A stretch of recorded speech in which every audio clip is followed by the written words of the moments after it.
Welcome back to God is Alive. My name is Serena, and here I speak all about what it truly means to have a personal relationship with God. We have faith every day that we'll wake up tomorrow, so I want to start a fire in your heart to stop chasing the temporary things of this world and to put that same faith in God. So let's learn about God and learn to lean on God, because what's the worst that could happen? Hi, my loves. Welcome back to God is Alive. My name is Serena, and today I'm speaking about just because it feels right doesn't mean it is right. Today's song of the day is Anymore by Kane by subscriber Kirkland 9339. So much love to you for recommending this song today. This song is 100% a worship song. It's all about God, I can't love you any more than I do right now. So it's kind of got that slower worship spirit to it, but it's a very upbeat, lifting, motivating song. So yeah, just because something feels right doesn't mean it is right. And I know we've all been there. We chose to do something that sounded right in the moment. It felt right in the moment, but it didn't end up being the right choice in the end. And sometimes we'll make decisions in the past that we know that they might end in disaster, but they feel good in the moment, so we go ahead and do it anyway. But then there's other times when we are genuinely trying to make the right decision, and then we still make the wrong one. So that's what I wanted to talk about today, because our world is full of choices. We've got choices every day, sometimes big, sometimes small, and then all of a sudden we look back 1, 2, 5, 10 years down the line, and everything's changed, all due to these little choices we've made. And so sometimes we don't even know we're making a big choice when we make it. So wouldn't it be amazing if there was a way to have some sort of discernment before we make a choice? And we can't see the future. Like, people will joke, oh, if only we knew to place our stock in Netflix back then, that Netflix was going to be as big as it is right now, I'd be rich. You know, we don't know those things. I'm not advocating for that. I'm just saying, like, we can't see the future. And so I noticed something when I was reading Joshua chapter 9. In Joshua chapter 9, there's this group of people called the Gibeonites. And they were scared of God, and they were scared of Israel because they were powerful. And they knew that Israel was probably going to come and kill them, just due to the law, Deuteronomy chapter 20. They were right. So the Gibeonites planned to deceive Israel.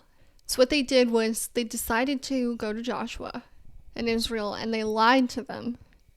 And they were like, hey, we're poor, and we're not from here. Even though they were, and they weren't poor. Please save us. Please help us in the kindness and the goodness of your heart. Please don't kill us. Promise us you'll protect us. Is basically what they did. And in Joshua chapter 9, verses 14 through 15, it explains what Israel and Joshua did in response to this. And it does not say that they consulted the Lord. They did not consult the Lord. And so although Joshua was smart and they were careful, God is always going to have a higher level of understanding than we do at all times. There is never an instance where we should get so comfortable that we should be like, oh, it's okay, I don't need to go to God about this. Because if they went to him, they might have been able to figure out that the Gibeonites were not sincere. They were not being truthful. Instead, they were being strategic. But they didn't know that. They believed the Gibeonites lie. The issue here lies in the fact that Joshua decided, I've seen the evidence, I know what I need to know, and I can comfortably come to the conclusion and make the decision without pausing to consult God, without praying. Well, he did, but it caused issues. And don't get me wrong, God is the king of redeeming. He is the king of making a redemptive story in the end. God is amazing at directing perfect underdog stories. And he did. In this instance, he did come through for them. But not going to God in this instance did cause problems for them. And remember, it's not that they were being careless. They were trying to do the right thing. They were just being lied to. They were not told the full truth. So they were making a decision without knowing all the factors at hand. Their issue lies in the fact that they decided, I'm going to handle this situation on my own. We should be praying about everything. 1 Thessalonians chapter 5, verse 17. Pray without ceasing. It's one of the shortest verses in the entire Bible, yet it's incredibly powerful. There was one time I was talking to a therapist I had, and I was telling her, I'm like, yeah, I try to do my best to pray about everything before I make any decision, big, small, start of my day, end of my day. I try to involve him, bring him in, because I know he's there.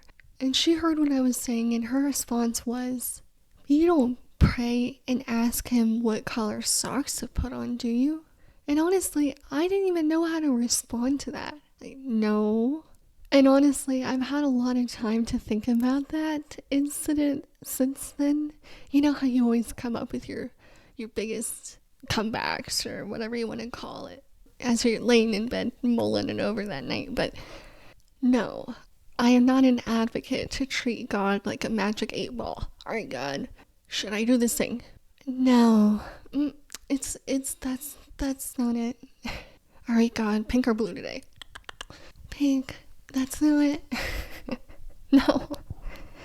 I would think about it like a best friend. You know how when you have a surface level friend, you're not going to call them up and be like, you will have no idea what coworker Bob said to me today. Because you're not at that level of friendship with that person. But when you have a best friend, you can text them in the middle of the day, should I go with the black cocktail dress or the white one? And she's like, oh girl, you look so much better in the white one. Wear the white one. Or you can text your best friend, hey, I had a really tough day at work today. Do you mind calling me when you have a minute and letting me talk to you? Or the last one I'll say is, hey best friend, I have a big decision coming up. I need your advice. Call me. You can treat God in the same way, like your best friend. It's about keeping him involved in your life. You know, this might be a silly example, but let's say I truly am stressed about a trivial matter, a white dress versus a black dress. I've been hung up on this matter for 10 minutes, and I've got to get ready for this event. Sometimes, yeah, in a moment like that, I'll kneel down and I'll pray. I'll go, you know what? I need help. And sometimes when I do go, God, I am so stressed over this dress. What do I do? A sense of clarity will even come over me that, hey, you're not actually stressed about the dress at all. You're stressed about the event, how long it's going to take to get there. Don't worry. Pick one. You got this. And I come out of the prayer going, you know what? Yeah, okay. Let's do this. So yeah, pray without ceasing. Pray for discernment on every situation, for direction before we act. That way, we're not going to be fooled by things that look good but aren't, by people who sound right but are lies. And I know today's podcast wasn't like, wow, that was super hard-hitting, but I don't want us to get to that mentality where we're like, you know what, God, it's okay. I got this. I'm handling this on my own. I got you in my back pocket when I need you, though. Don't worry. Because that's not the mentality I want us to have. I want us to be praying without ceasing. Not treating him like a magic 8-ball, but bringing him in always. Praying to him about everything that's going on, because I might not know the intricacies of your life, but I'll bet that every day has enough of its own. And so whether your day was good, bad, troublesome, joysome, text your BFF about it, like shoot him a little prayer, tell him about it, talk to him about it. Either delight with him in it or be sad with him in it. Either way, bring him into it.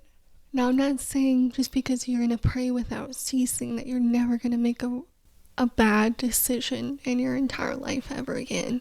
It's not like being in a relationship with God. It gives us infinite wisdom too. But God can speak to us, communicate to us in many ways. And if we genuinely want His discernment, His guidance, and His hand on our life and in our decisions, I promise you, He will show up when we ask. If you're entering college and you're unsure what degree to pursue, pray on it.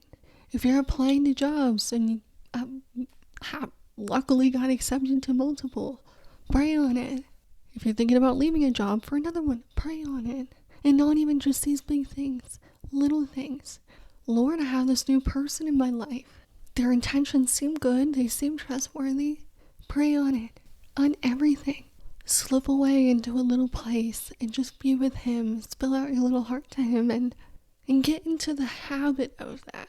That way when something does happen, like a Gibeonite comes on the scene in your life and you don't know it, you're already in the habit of praying to Him so much and going to Him so much that you don't even need to be scared of these little deceptions creeping in. For example, our own modern day Gibeonite could be our phone.